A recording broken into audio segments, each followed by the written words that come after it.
네, 오늘의 이슈를 이곳에 담았습니다. 이슈 박스입니다. 꼼꼼하고 명쾌한 이슈 분석가 두 분 모셨습니다. 김성환 시사평론가 그리고 김태현 변호사와 함께합니다. 네, 오늘의 첫 번째 이슈 확인해 보겠습니다. 네, 제주 부리는 곰의 울분. 어제 이용수 할머니가 대구에서 2차 기자회견을 열었죠. 먼저 이용수 할머니의 발언을 듣고 이슈 분석 이어가겠습니다. 속이고 이용하고 제주는 고비하고 돈은 떼살림 받아 먹었습니다. 제주를 30년 동안 제주했습니다.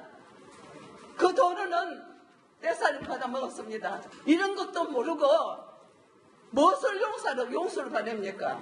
이거를 30년 동안 해나 나오면서도 사죄 배상을 요구하고 그 학생들까지 고생을 시켰습니다.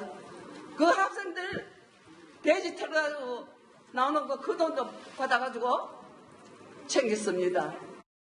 네, 어제 이용수 할머니 역시나 가장 하고 싶었던 얘기는 방금 들은 부분이었던 것 같습니다. 1차 기자회견 때도 마찬가지였지만 결국에는 지금 기부금이 정의기억이었는데 그 전에 이제 정대협 제대로 쓰이지 않았다. 어떻게 쓰였는지 잘 모르겠다. 이 부분인 것 같거든요. 그렇죠. 그러니까 사실은 이용수 할머니가 이제 기자회견 몇 번 하셨고 네. 어제 2차잖아요. 예.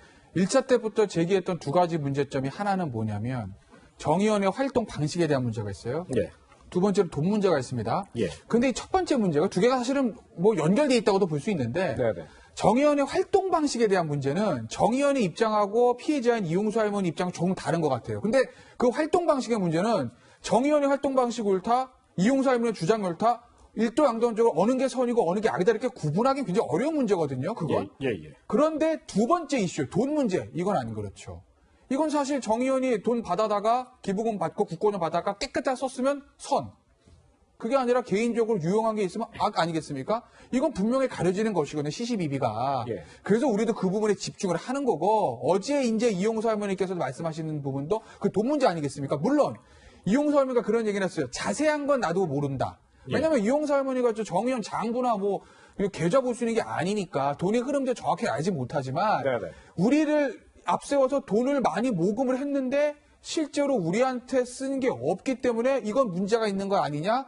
구체적인 거는 검찰에서 밝혀줄 거다라고 말씀을 하셔서 예. 결국 지금 진행되고 있는 검찰 수사 결과에 따라서 윤미향 당선인 그다음에 정의연에 대한 어떤 그런 문제들이 좀 결정이 날 것 같습니다. 예. 일각에서는 왜 이용수 할머니가 윤미향 당선인이 당선인 신분이 되고 난 이후에 계속 이혹 폭로를 하느냐, 혹시나 뭐 하고 싶은 말이 따로 있는 것 아니냐 이런 좀 의문을 제기하기도 하거든요. 왜 이 시점이라고 생각하시는지요? 뭐 1차 기자회견 때도 얘기가 나왔었고요. 그 사이에 언론을 통해서도 여러 차례 얘기를 했지만 윤미향 당선인에게 배신을 당했다 이렇게 배신감을 토로하고 있거든요. 예. 근데 이건 단순히 뭐 기금 사용의 불투명성 이런 문제라기보다는 정계에 진출한 부분에 대한 것들을 얘기하는 것으로 보입니다. 네네.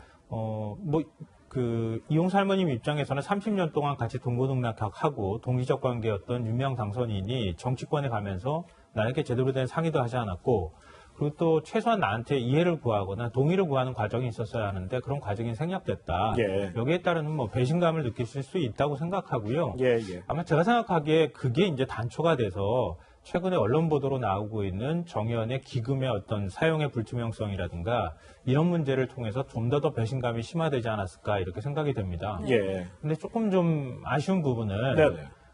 정의원이 이제 피해자 중심적인 활동을 해왔는가 이런 부분에 대해서는 다시 한번 좀 평가가 필요할 것이라고 생각하는데요. 네네. 다만 이제 위안부 피해자라고 우리가 지금 얘기를 하고 있지만 또 달리 말하면은 여성 인권 운동가로 살아오셨거든요. 네. 그러니까 전 세계 전시 성폭력에 관한 문제에 있어서 여성 인권에 관한 문제 이런 것들을 적극적으로 전 세계에 알리는 역할을 하셨단 말이에요. 네네. 그러니까 단순히 피해자를 지원하는 단체 성격으로서의 정의원의 문제뿐만 아니라 예. 여성 인권 운동에 있어서의 정의원의 역할들도 분명히 있었기 때문에 예. 예를 들어서 기금을 모금한다고 해서 그게 다 왜 나한테 돌아오지 않느냐라고 얘기하시는 건 조금 어폐가 있는 것 같아요. 예. 그러니까 그만큼 단체가 활동을 해야 할 필요성도 있는 거 아닙니까? 네. 그런 부분에 대한 경계가 무엇이냐 이런 부분이 있고요. 또 하나는 앞서 말씀 잠깐 드렸던 것처럼 기금 사용에 있어서 기금을 모금하는 것까지는 그렇다 치더라도 그러면 할머님들한테 피해자 지원으로 가지 않은 금액은 어떻게 사용했는지 좀 더 투명하게 일종의 회계장부를 기록한다거나 이렇게 했었어야 하는데 네. 그런 부분에 대한 미흡이 드러나지 않았습니까? 그런 면에 있어서는 정 의원이 여러 가지 비판을 받을 수 있는 소지를 제공한 것도 사실인 것 같습니다. 그렇군요. 이렇게 이영수 할머니가 윤미향 더불어민주당 당선자와 정의기억연대에 대한 섭섭한 마음을 드러내고 있는데 이게 이용수 할머니만의 얘기는 아닌 것 같습니다. 오늘 또 공개가 된 고 신미자 할머니의 노트가 언론을 통해서 공개가 됐는데 여기에도 사실 이 정의기억연대 정대협을 이끌었던 윤미향 당선자에 대한 좀 이렇게 비판적인 목소리들이 포함되어 있더라고요. 역시 그런 부분이에요. 그러니까 이 신미자 할머니, 고 신미자 할머니 일기장에 나와 있는 것도 이용수 할머니가 얘기한 것과 거의 좀 맥은 비슷합니다. 예, 예. 위안부 할머니들을 앞세워서 이득은 예를 들어서 정 의원이 챙겼다. 이런 취지예요. 어제는 이용수 할머니는 제주는 곰이 넘고 뭐는 뭐 어떻게 표현도 하셨지만 네. 그 예. 비슷한 얘기입니다. 신미자 할머니 일기장 보실게요. 정대협은 뭐 거물이다. 뭐 이런 굉장히 좀 자극적인 표현도 있고요. 예, 예. 정대협은 고향이고 위안부는 생선이다. 뭐 이제 고향에게 생선밖에 수 없다. 이런 얘기 하잖아요. 아마 예, 그걸 예. 빗댄 것 같습니다. 그리고 일기장에 보면 좀 지금 보시면 방금 전에 제가 소개해드린 내용이고 예, 예. 또 일기장 보시면은 조금 좀 구체적인 사례 같은 것도 있는데 예전에 위안부 할머니 15명 모시고 금강산 관광을 갔는데 네. 일부 할머니한테 연락이 없었다는 거예요. 예. 정부에서는 125명의 관광비를 지불했다고 하는데 15명만 모시고 갔다고 하면 그럼 110명 분의 돈은 어디로 갔냐 이런 부분이거든요. 네네. 그러니까 앞서 있었던 뭐 고양이, 생선, 뭐 거머리 이런 표현들은 조금 추상적인 표현이고 본인의 감정을 담은 표현이라고 뭐 그렇게 볼 수도 있겠으나 예. 지금 여기 나오는 이 부분 금강산 관광에 대해 굉장히 구체적이잖아요. 네네. 정부에서 120명 걸 받았다. 15명 할머니 갔다. 115명 분은 어디로 갔냐. 물론 할머니가 사실관계를 정확히 모르실 수도 있겠으나 만약 이 사실관계가 맞다고 하면 이것도 또 하나의 어떤 기금에 대한 어떤 개인적인 횡령 이런 의혹들 제기할 수 있는 부분인 건 맞죠. 그러니까 이 네. 부분은 이런 부분에 대한 사실관계 우리가 확인도 좀 필요할 것 같습니다. 네. 뭐 사실관계 확인하다 필요하다 이렇게 말씀했죠. 이게 무조건 뭐 갈등으로 가지 않기 위해서는 방금 뭐 금강산 관광 사례에서도 그렇지만 이 할머니가 좀 서운하게 느낀 걸 적은 걸 테니까요. 이런 감정 부분과 진짜 사실이 어떤 건지 할머니가 잘못 알고 있는 부분도 있을 테니까 이런 거는 좀 분명히 구분할 필요는 있을 것 같아요. 네, 이게 이제 과거 지금 한 20년도 더 된 일들이잖아요. 그 예, 30년 가까이 된 일에서부터 시작된 거기 때문에 네, 그거 네. 역사 얘기를 안 할 수가 없는데요. 예. 조금 좀 얘기가 길어질 수 있겠지만, 그러니까 지금 처음으로 위안부가 이제 폭로를 하기 시작한 게 예. 김학순 할머님입니다. 네, 네, 그렇죠. 1991년도였거든요. 예. 그 이전에 사실 거슬러 올라가면은 2년도부터 아사히 신문이 위안소 운영에 관한 문제를 얘기를 합니다. 예. 그리고 국내에서도 88년부터 여성단체를 중심으로 해서 이 근로정신대와 관련되는 문제, 위안부 문제를 제기하기 시작해요. 예, 예. 그리고 이제 90년도에 정대협이라고 하는 단체가 만들어집니다. 예. 이거는 정대협은 협의체잖아요. 많은 단체들이 근로정신대 문제에 있어서 우리가 대처해야겠다라고 생각을 해서 이제 운동을 시작하는데 일본 정부는 여전히 위안부 문제에 있어서 인정을 안 해요. 그래서 김학순 할머님이 처음으로 1991년도에 내가 사실은 그 피해를 받았던 위안부다라고 해서 폭로를 합니다. 그게 이제 사회적으로 일본 내에서도 굉장히 큰 반향을 일으켜요. 근데 1993년도에 처음으로 비자민당인 호스카와 내각이 출범하고 그리고 예, 예. 고노다마가 나옵니다. 그렇게 해서 만들어진 게 아시아 평화 기금이라는 거예요. 예, 예. 근데 신미자 할머니를 포함해 7분이 이 기금을 받습니다. 네. 근데 정부가 공식적으로 이 배상금이라고 하지 않은 돈을 받은 거예요. 예. 이때부터 사실은 정대협의 운동과 서로 갈등을 하기 시작합니다. 네네. 그 부분에 대해서 서로 간의 서운한 감정들이 끝까지 사실 남아 있었다고 볼 수 있고요. 네네. 또 하나 이제 말씀드릴 부분은 뭐냐면 저도 당시에 이제 2000년대 정부위원회에서 일을 했지만 예. 정부가 이런 식으로 시민단체 지원하는 돈들은 이른바 공무원 여비 규정에 따라서 전부 다 영수증까지 검증을 합니다. 아, 예, 예. 할머님이 서운한 감정에 따라서 왜 나를 안 데려갔느냐, 나는 왜 배제했느냐, 앞서 말씀드렸던 것처럼 기금 받는 문제 때문에 서로 간에 틀어진 거예요. 나를 왜 안 데려갔느냐, 근데 정부 예산을 이렇게 받았다고 하는데 그럼 다 먹은 거 아니냐, 이런 식으로 감정적으로 말하실 수 있다고 생각하지만 실제 사실로 보면은 정부가 이런 지원을 하게 될 때 그 지원에 대해서는 다 세세하게 검증을 합니다. 네네. 그러니까 할머님이 받아들이실 때는 왜 우리가 배제됐느냐는 생각을 가지고 그걸 다 정대협이나 이런 곳에서 다 먹었을 거라고 생각은 하실 수 있겠지만 예, 예. 실제로는 그렇게 예산이 집행되지 않는다고 하는 점을 말씀드립니다. 네, 분명한 구분이 필요하다. 이렇게 좀 정리를 해주셨습니다. 네, 어제 이용수 할머니는요, 윤미향 당선자와 관련된 의혹을 모두 밝혀야 된다라고 하면서 안성 쉼터 이야기도 했습니다. 들어보시죠. 안서이덕한데도 보니까 나왔는데 쉼터를 화려하게 지났습니다. 그래서 윤미향 대표, 위대한 대표, 그 아버님이 사셨다고 하더라고요. 이런 거 엄청나게 나왔는데 그것은 다 검찰청에서 다 밝힐 겁니다. 고쳐야죠.